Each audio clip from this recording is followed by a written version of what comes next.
Hey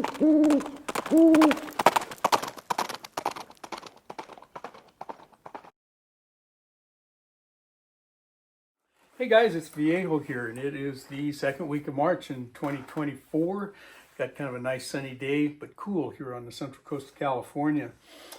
Hey, we're going to talk today about these three different chronograph units that I've got. This is not going to be an in-depth review or really much of a comparison between them, but let's give you a little bit of backstory first. I recently got this Garmin Xero unit, which I'm liking a lot. It's expensive though. And I already had these other two, the MagnetoSpeed and the Labradar. And in order to justify this one, I've got to part ways with these other two. So our friend JH586, that's Jamie, got wind of the fact that I might be looking to move one or the other of these. And he said, hey, Viejo, could you do a range time video with these two as a side-by-side? And I said, yeah, I can probably do that. And, I got to thinking about it. I knew it was going to be tricky to have this one in here as well, the MagnetoSpeed, but we kind of got it done. There's another fella, Brian Zolnikov, and I'm going to put links to his videos. He did a two-part comparison between these two, and he did a very thorough job on it. So there's no point in me going over that again. He did his with rifle data, where I used the Ruger 7.5-inch Blackhawk and 45 Colt. For no apparent reason, we just needed to have some rounds going over the chronographs. And we'll talk a little bit about these individually. These two both require a tripod of some kind. This one comes with this little one here, which is adequate for most uses. This one comes with no tripod. This one does not need a tripod. It sits on your bench top just like that, okay? Kind of angled upward. Okay, here's how our MagnetoSpeed attaches to the barrel. Again, it works pretty well with a revolver that's got a long enough barrel so that you can still get at your ejector rod if it's a single action. Not quite so much an issue with a double action like a Smith & Wesson or something, but you do have to have enough room here to fit that, okay? And then we've got, cableage that can get in the way. This strap, you can get that out of the way, but I've found that, it usually comes up over here and then gets in the way of my sight picture. So I usually just let it dangle, and that proved to be kind of a problem in the video. Incidentally, folks, this firearm has been cleared. Okay, so this is the one we use in the video. The Labradar, okay, is not freestanding. The little Garmin unit, you could sit right down on the bench, but the Labradar needs a tripod, and it needs a fairly robust tripod because it's kind of wobbly and it is heavy. So you get it up on a little chintzy one, and it's probably not going to work very well.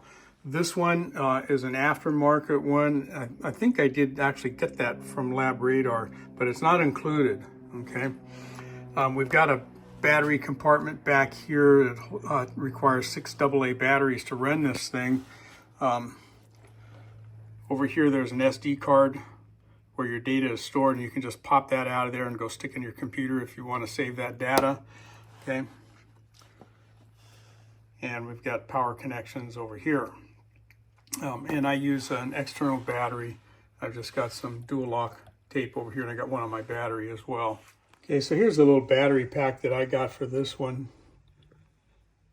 And it runs for quite a while on this. And just a little short USB cable, okay, plugs in over there.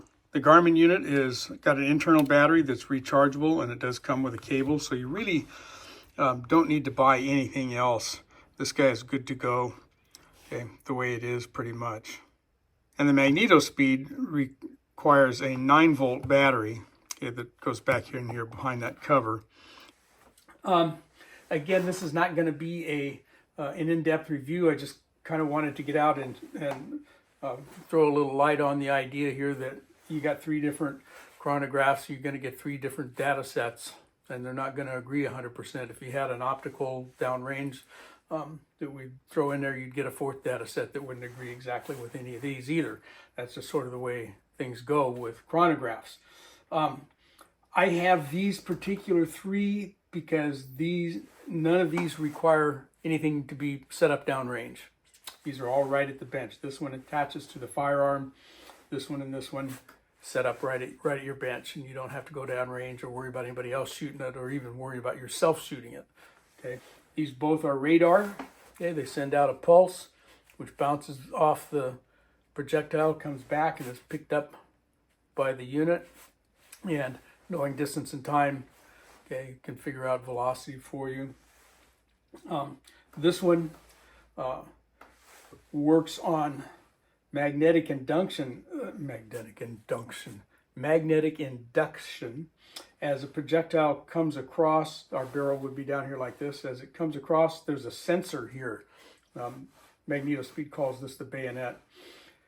Once that metal projectile crosses that first magnetic field through here, it induces an electronic current, which starts a timer. When it comes across the second one, another electronic current is induced out here, and that stops the timer. And the little unit down here knows the difference in distance between those two, and so then it can tell how long it took to travel that 6 inches or so and compute velocity. So that's how that one works. So there, this one's significantly different in MO compared to these two. There's some other obvious differences. This guy, the size comparison is, jumps right at you. That's it. That's the whole thing right there. Okay, there's no other attachments or cables or anything. Okay, that's it. This one is kind of similar, but it's just a lot bigger. And Labradar does have another newer version, considerably smaller but bigger than this guy. All right, let's go. We're going to put in some range footage here, and you're going to see that I didn't do a real good job at the range. These straps are hanging down. It's going to hang down. That cable got in the way of the camera, and it kind of blocks out some of the views and stuff. And it was something of a cluster. In fact, the range officers came over and said, "What in the Sam Hill are you doing this time, viejo?" Anyway, we got it done, and you'll see in the video the first round, this one failed to read. This one you can adjust the sensitivity of these sensors, and it has difficulty sometimes on the lower settings picking up a cast bullet, even the plated bullets. It does really well with jacketed bullets, but if you're unplated or cast, you got to increase the sensitivity, and there's a couple button presses you got to do here. Not a big deal, but I forgot to do that, and so it missed the first round. And there was something else went haywire with that round too. That very first one, these two both picked it up, but they got way different velocities. This one was down, showed 500 and low 500s. This one was like 575 or something. This was a light load that I used on this today. But anyway, so there was something else up with that. I ended up throwing that one out, and you'll see that. As you watch this, don't pay too much attention to trying to read the numbers. I'm gonna, I got them all recorded off of the units when I got back home, and I printed them out, and we'll take a look at those. There would be a gap after the first shot when this one told me, hey, I couldn't read that, and then I had to stop. You pick this up and you fiddle with the buttons and stuff, and you get that sensitivity reset, and then it picked up everything after that. This one requires a little bit of time between shots for it to record the information on its internal memory device. And if you fire the next subsequent shot before it gets done doing that, it doesn't record it. And so again, this is only about the third time I've used this one, and I kind of forgot that, and I wasn't paying attention. I was watching my target, not watching these, and it did not record 2 shots because I didn't give it time. Okay. It tells you right on the screen. It puts a letter R up there and kind of a little flashy thing and says, hey, I'm recording, don't shoot yet. And then when it's recorded, you'll know if there's a signal It's put up on the screen. It says, okay, go for it again. But it's a second or two, okay, between shots. These two guys, the MagnetoSpeed and the Labradar, don't care. This guy will record much more rapid fire than this one is, so that's an advantage here, right? So you can take a look at the video and you're gonna see cables and stuff hanging and getting in the way and stuff, but I'm gonna show you the data when we get done. So let's go look at that. Okay, here's the setup. So we got the Labradar, and then over here I had another camera set up on both of these two. This guy missed the first round because I had the sensitivity too low for it to catch. And then we got the MagnetoSpeed set up on the barrel of the revolver. Got battery power for the Labradar. Kind of a pain. I had the phone, which I'm holding in my hand, set up on that screen so we can see them all.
All right, so we're back from the range, and I've got a page here that I've copied all those numbers on. Let's come down in here close and look at this.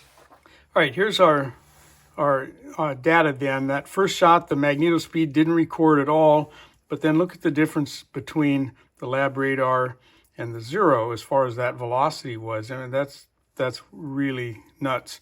The rest of these are all reasonably close together except for that one. So I'm not too sure what happened there. The next shot, okay, we look at the numbers. They're not too far off. Okay, Labradar and MagnetoSpeed were pretty close. The Xero was quite a bit higher than this one, 14 feet per second. And remember, this guy here is measured very close to the muzzle of the revolver. And then shot number 3, okay, all pretty close. The MagnetoSpeed got a higher velocity there. We were higher here at number 4. Okay, these two, okay, we're probably closer. MagnetoSpeed on number 5 says 623. These two were relatively close together, but both slower than that. Okay, and then we get to shot number 6, and I had not given the Xero time enough to record this shot right here. Okay, so it kind of looks like it's in there twice, but it's not. I went back and looked at it on the computer itself, and it wasn't there. So then shot number 7, okay, and these two fairly close. This guy, Labradar, got a different number that was ahead of these two by quite a bit. Okay, these are all reasonably close, I guess, but that's, you know, that's a pretty big spread really between this one and this one. And we're talking about 16 feet per second. So pretty close here, fairly close in here, 14 feet per second, I guess. Okay, shot number 11, again, the Xero didn't record it. It would have, except that I didn't give it time to record and reset.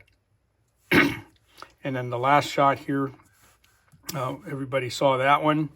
Here are the averages: 617 versus 612 versus 601. Standard deviations, again, this MagnetoSpeed did not record that first really low velocity there. So the standard deviation was a little better. Okay, look at that.